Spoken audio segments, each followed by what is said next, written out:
Old question and conversation amongst the saints is, by which means are you saved? A lot of people would argue, I'm not saved by works. But we do, and I don't mean this to sound harsh, out of love, but we do have a lot of Bible dummies out here who are not studied and they listen to other people ramble. To give knowledge of salvation unto his people by the remissions of sins. This is what you call in the book of Titus and everywhere else that God told us to maintain, is to maintain good works. In the good works that Luke 7:7 is showing you, because 7:7 is 14, and then in this verse is the word salvation.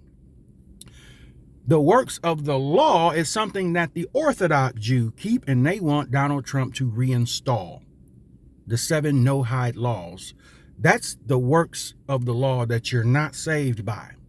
You are saved by the works of the faith, because somebody, just like Luke 7:77 is telling you, had to bring you the word. You accepted it, and you accepted Christ in your life, and you got saved.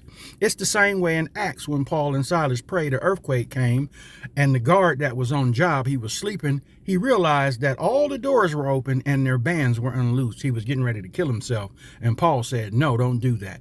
And the prison guard asked, what must I do to be saved? Because if it's not of yourself, that means you don't wake up out the bed and say, ta-da, I'm saved. Ha ha. I don't need Jesus. That's not how it works.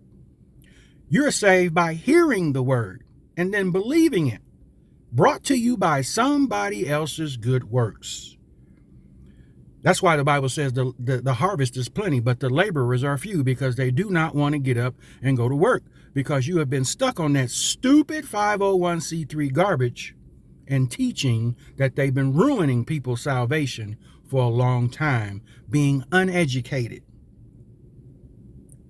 That is the difference between the works of the law, which do not make you saved, because the works of the law wasn't working. That's why Christ had to come back.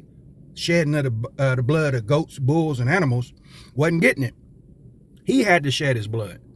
Then the veil ripped in two. So now you don't need a high priest. Now all you need is the blood in the gospel.